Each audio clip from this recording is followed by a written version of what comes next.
ibabaan natin yung bahay, papatingin natin kung may bad spirit. Bakit pa? Pwede ko bang malaman ang pangalan mo? Yeah.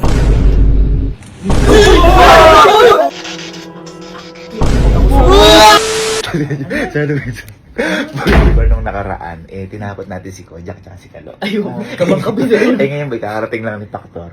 Tatakutin naman natin sila ngayon, tatlo. Pero ang pinakatatakutin natin si Kalo. Ayun, Kasi, ayun, si Kalo ang pinakaduwag. Kasi boy, di ba, akala nila tapos na yung mga horror. Kasi, hindi nila alam, hindi pa tapos ang November. Ngayon boy, merong sasadya sa atin dito na eksperto sa mga good spirit, bad spirit. Eksperto? Si Sir Ed Kaluwag. Gago. Ngayon, ang sasabihin ko Sir Ed Kaluwag, di ba, titignan niya yung bahay, kung may good spirit o wala. Kapag tinignan niya yung kwarto ni Kalo, kasi kunyari wala doon, wala kahit na ano doon, sasabihin ko Sir Ed Kaluwag, kahit hindi totoo, pasabi na meron doon para matakot si Kalo. Boy, di naman natulog doon. Meron pa ako isang gagawin kay Kalo. Ano? Papasabi ko kay Sir Ed na, Kalo, lagi ba masakit katawan mo? Kasi may lagi nakasabit na masamang elemento. Yan, dyan na daw si Sir Ed Kaluwag. Ang ginawa ko bago pumunta sa Sir Ed Kaluwag, pinaano ko muna si Kaluwag, pinaalis ko muna, pinabili ko ng tubig, mga ganyan. Para nakausap mo natin si Sir Ed. Gabi pa naman. Pinabutan ako. Ay lang. Uy.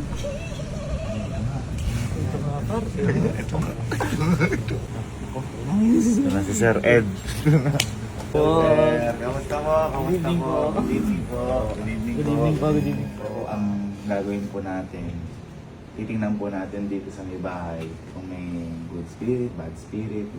Ngayon ang request ko sir, halimbawa po, may kung wala po doon, kung wala po talaga doon kay Kalo, sabihin po natin kay Kalo na meron, tama matakot lang siya. Pero aamin din po natin na wala talaga sa lulo po. Kumbaga. Tapos sir, isa ko pa pong request kapag po kunyari po nakita niyo si Kalo, itanong niyo lang po kung sumasakit yung katawan niya. Pero hindi po totoo, sasabihin po natin na hindi siya totoo. Na parang meron kasing nakakapit sa'yo na tao masamang elemento, parang gano'n. Paano ako? Meron talaga. Kung meron sir, sabihin niyo din po ako, baka po kasi meron din talaga. Ganun. Pero po, sir, ito po si Kalo. Yan po si Kalo. Sir. Kilala mo si sir? Oo. Amoy, sir. Ano si Factor? Yan po. Kaya nandito si Sir Ed dahil ibabaan natin yung bahay, papatingnan natin kung may bad spirit or... Bakit ba? Hindi, para alamin nga natin, kaya pinapunta ko dito si Sir Ed. Kung meron. Ha? Either mapaalis natin multo o tayo alis din. Actually, ito, ngayon pala, mayroon akong rinibig na. Kaya ako tinanong kung ano yung area na yun. Kasi yung po dito, pumunta tayo sa... Itong lugar na to, ano ba ito dati? Itong lugar na to. Meron akong rinibig. Ito yung madalas yung nakikita, di ba, sa Apo. LGS. Okay. So, para ma-prove na hindi siya pwedeng i-control na ikaw yung mismo mag-i-ikot. Mga ganyan mo, tinan mo. Hindi ba ito twist, di ba? Kasi kusa siya gumagalaw. Ang gamit kasi nito is parang extension siya ng aking ability. So, ituturo lang niya kung nasaan yung spot, kung saan meron, ha? Apo. Tingnan ninyo kung saan siya kusang ipunta. Okay. So, isang direction, dito ako nakaharap. Tama? Opo. Pabalik na rin natin. O, dito naman ako nakaharap. Kanina ito yung unang gumalaw, di ba? So ngayon, tignan natin. Okay. Oh, para mas katalikod naman ako. So kung nakatalikod ako, kung nasaan yung hila niya, doon siya pupunta.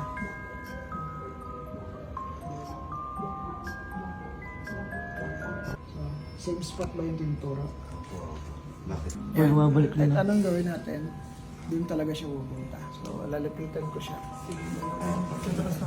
Hindi, lapitan natin. Anong crossbar? So, ito yung spot. Kahit umalis ako dito, pupuntahan niya yan. Pero pan, dinaanan natin ulit yan. Nagkakross ulit siya. Ibig sabihin, dito mayroong posible may dumadaan na hindi tao. Hindi. Kung ito ay identification ako. Check niyo yung mabuti yung kamay ko, kung pinagalaw ko ba o hindi. Okay. Ang tapat dito. Yan. Ibig sabihin, merong ano dyan, merong nag-stay dyan for a while. May dumaan, may tumayo. Yan lang po. Hindi na ko masasabi kasi yung kumuga sa laki nitong bahay, yun yung ginagawa ko kasi hinahanap yung mga spots and then saka natin tinatanggal. Ito kasi yung mga nandyan, ibig sabihin yan, kaya merong spot dyan, possible pag hindi yan matanggal, mag-a-attract pa ng iba yan. So, tanggalin ko na. Sir? Pwede, sir? Opo, sir, tatanggal mo nga po. Okay. So, di ba dito yung spot? So, kung ito yung madalas na ano tinitake na joke doon sa ano, di ba? Pag lumalabas ako ng KMDS, pag nakita nilang humawak ako sa ground, ginagawa ng memes, kasi may ginagawa ako para tanggalin ko yung spots. So, ito yun. So, tandaan nyo, ito yung dito nag-cross kanina.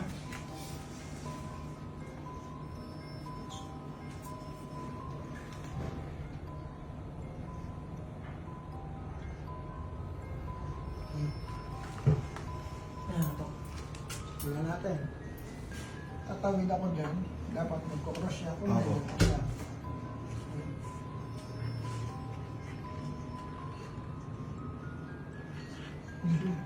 Hindi ayos. Okay. Diba? Ano na? Nasaan ako yun? Huwag mo na tanongin. Huwag mo na tanongin, tinatanong mo pa kung bumalik pa yun. Saan mo gusto ko ilagay? Lo, Wala na po. Ang tandaan nyo lang ang hindi okay. Pag ang isang room, pagbukas mo, yung pinto, may salamin agad. Okay lang. Kasi pag may salamin dyan, nakita pang pinto, ilan na yung pintuan? Dalawa na. Isang totoong pinto at saka isang pinto na hindi napagtao. Kasi yung salamin, palaging nagiging portal o lagusan. So hindi dapat natin pagtapatin ang salamin at ang pinto. Sir, ito po, dito naman po yung mga kwarto po ng mga kaibigan kong mababait. Yun po, sir, kinakaba ko, yung may salamin. Yeah. Okay lang po yan. Kagaya niyan salamin. Sino yung ano sa inyo? Yung malakas yung pakiramdam. Chikalo po. Halika. Hindi ako Halika kuya. kasi. Malakas pa yung Nakararamdaman mo ng lagot ka eh. Yung malakas lang yung pakiramdam. Yung alam mo yung pakiramdam na parang may puwersa sa harapan mo. Hindi ko po alam yan. Alam niya yun. Hindi po.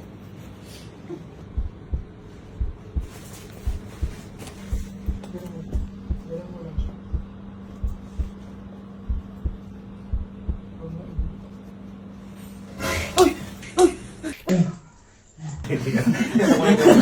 Kulit pa mo, may iiwan ka.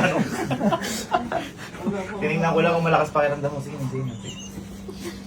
Ganito kasi yung pakiramdam dapat. Kung talagang nararamdaman is yung parang mayroong tumutusok sa Dito po.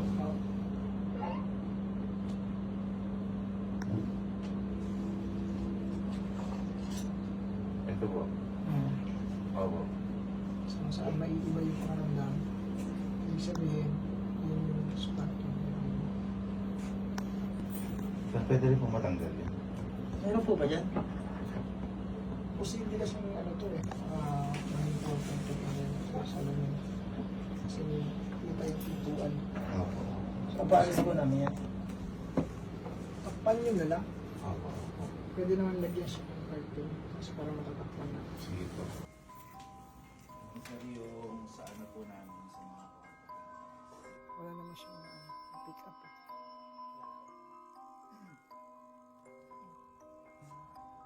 Clean naman siya.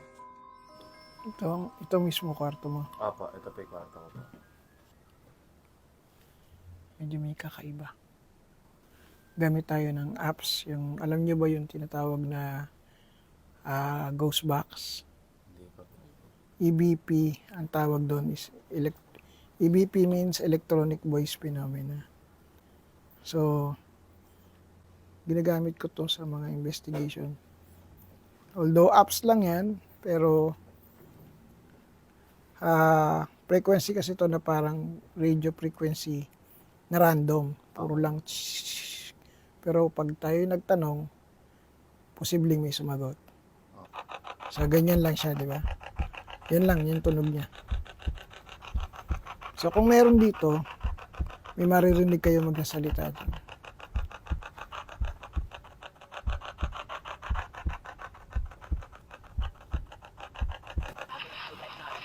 Yan. See? May narinig kayo? May nagsalita, di ba? May babae. Okay. Pwede ko ba kayong makausap?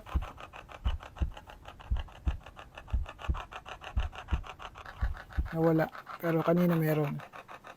Okay. So, ibig sabihin, may time na nagpupunta siya dito. Babae. Pwede po kung di na siya pumunta. Tingnan natin kasi alamin natin anong dahilan bakit siya nandito. Oo. So isa yun sa dapat inuugat kumbaga dapat inaalam ano yung dahilan bakit meron sa isang lugar. Ito na po yung last na ano. Ito po yung last na kwarto. Ito po yung kalo, kojak, tsaka kala factor po. Ay,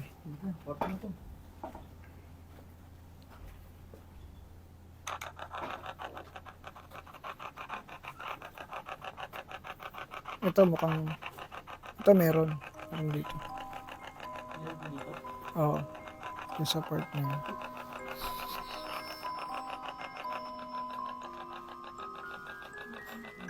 Sorry na. Yan. Ito yung spot. May reflection kasi yung salamin tsaka yung pintuan, no? Nagre-reflect siya. So, kahit anong gawin mo, dito talaga.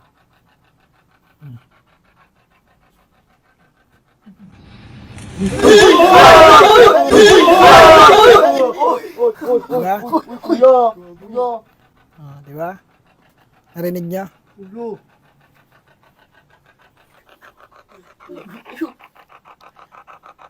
Reflection kasi. Ilan kayong nandito? Hindi ka kinakausap. Ilan kayong narito? Sagutin niyo ako, ilan kayong narito? Narinig niyo, di ba? Nagsalita kanina. Ano lang yung mga nandito is mga random spirits, ibig sabihin, dumadalaw, hindi nag-stay. So, posibleng pag pumasok sila dito, isa to sa pinupuntahan nila. Yung room na to. Pwede bang magpakilala kayo? May pangalan ka ba? Ikaw yung nagsalita kanina. Anong pangalan mo? Lumabas na. Nawala na naman. Lumabas. So, yun. Meron dito. Sino natutulog dito? Silang tatlo po. Tatlo. Silang tatlo. Sila kalupo. Wala bang panaginip na kakaiba? Ang mga ganon. Yung totoo sabihin mo, boy. Wala nga. Usually, pag ganyan, na merong tumitira o may pumupunta, merong bumibisita, ang unang ginagawa nila, pag nakita nila yung natutulog o yung nakatira, inaano muna nila yan. Tinitingnan nila, tapos kapag gusto nilang makilala, pumapasok sila sa loob ng panaginip. Ulitin natin dito, tingnan ko lang.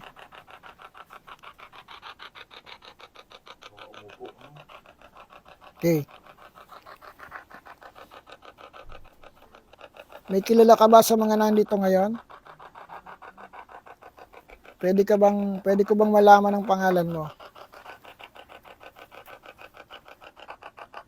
dalawang klase yung ganito, no? Merong isang, ito kasi as application lang. So, meron akong isang gamit dyan na yun talaga yung official na ginagamit. Tingnan ko. Sige, tingnan natin. Pakukuha ko lang. Yung ghost box ko nga, meron talaga dito. Merong dumadalaw dito. So, meron bang nangyayari na na pag gising is mabigat yung pakiramdam? Oy, ganyan kayo. Minsan, lalo ka nakalo. Meron lang. Isa lang po yun. Isang beses. Anong pakiramdam? Mabigat po. Parang gusto ko pa ulit matulog. Ang usually kasi nagiging effect, kapag mayroong iba, nagiging mabigat para sa tao.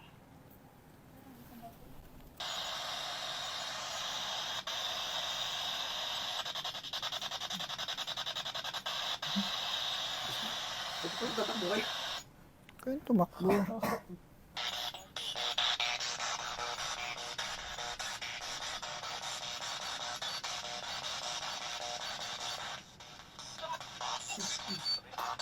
Okay. Tanong tayo ha, magtatanong na tayo. So pansinin nyo, meron siyang mga iba't ibang nasasagap na boses.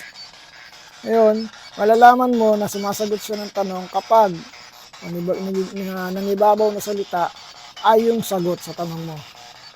Mayroon bang, maliban sa mga taong nakatira dito, meron bang mga spirito dito ngayon? So far, wala walang sumasagot. Meron bang ibang spiritong narito ngayon? Yes. Hindi mo yung babae? Yes. Pwede ba natin off yung ilaw? Nandiyan po yung spirito.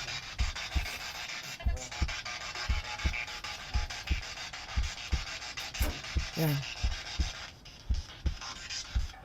So ngayon, pwede ko bang malaman ang pangalan mo?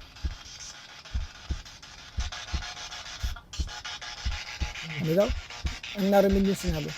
Wala po, pero May sumagot na babae, di ba? O, hindi nila naintindihan. Pwede bang pakiulit? Anong pangalan mo? Ano ang pangalan mo?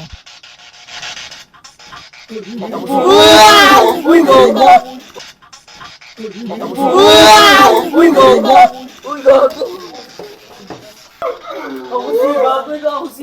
Ako si Ana. Ana. Narinig niyo? Di ba? Ako si Ana, sabi niya. So, yun yung dumadalaw.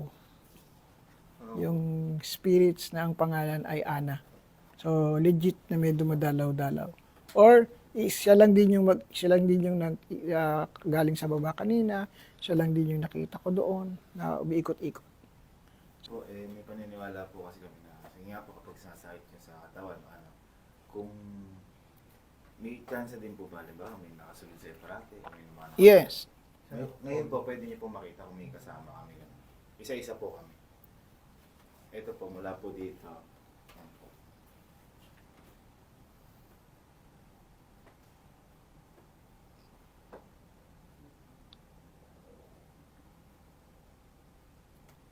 So, dito lang sa dalawa na to, merong parang tumutusok-tusok sa tapat ng kamay ko. Ibig sabihin, ito, sa kanya, at sa kanya. So, mga ganon. So, ibig sabihin, itong dalawa is nagkaroon ng encounter. Kasi nga, dito kayo natutulog, dito nga, pumupunta nga dito si Ana. So, ibig sabihin, siguro, nung natutulog ka, baka hinawakan ka niya. Ngayon po ba, sir, masasabi niyo po kung may kasama silang dalawa o Meron, yung si Ana mismo. Kasi siya nga yung nandito eh. Siya mismo yung nandito. Talagang yan, kumbaga, once kasi na nahawakan ka lang, maganon ka lang niya, hindi naman kasi tao. Kumbaga, hindi na siya tao, as in spirits na siya. Iba na yung magiging epekto sa nabubuhay. Titignan ko lang para malaman nila yung kaibahan ha. Ganun mo yung kamay mo. Kita mo tong guhit na to. Yan ha. Ito, legitimacy yan para malaman. Yan. Pagpantayan, dapat pantay ito sa dito. Yung gitna O di pantay. Dapat, ang dulo niyan, dapat pantay yung fingers mo. Ito, dapat hindi to sobra. So, itong dalawa, more or less, hindi pantay. Tara, sa baba tayo. Tatanggalin natin sa baba. Pantay yung gitna. Ang haba, Guguhitan ko, para makita mo yung sobra.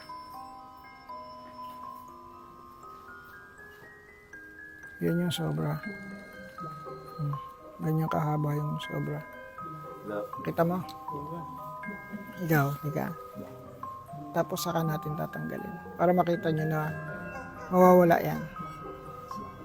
Hindi na po siya babalik. Hindi pa na nga natatanggol eh.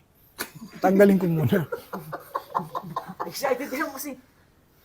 Sobra nga. Di ba? Tanggalin ko. Sure ka? Opo. Pantayin mo yan. Pantay naman yan. Hindi pantay, di ba? Ayan pag inon, ang laki.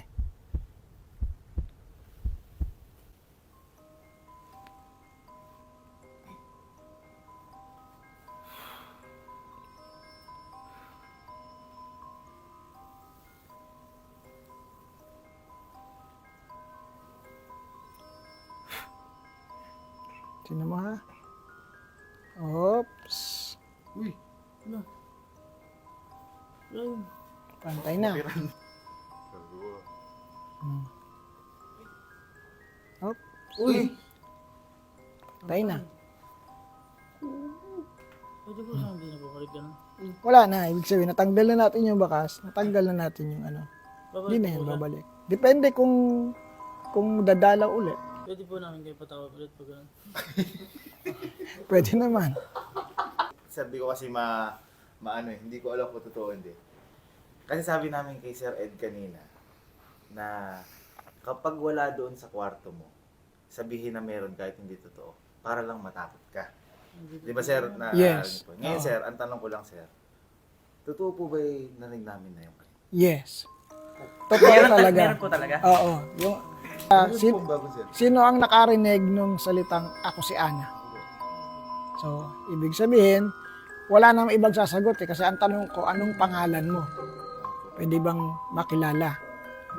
So, umpisa pa lang, babae yung pinag-uusapan natin, babae yung sumisingit na boses, babae din yung nagsalita ng ako si Ana.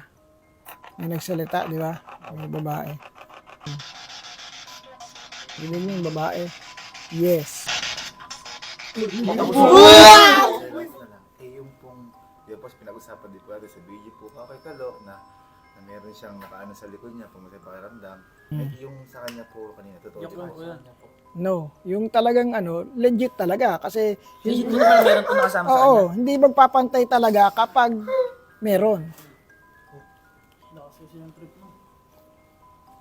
Madali naman yan, hindi naman yan manggugulo. Kasi sige, huwag kang mag-alala.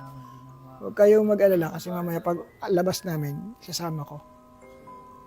Para di na. Di na.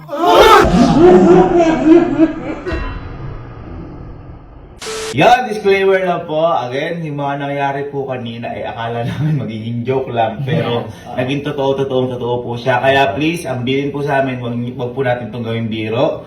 Yung mga ganitong gawain kasi kailangan po na eksperto para dito.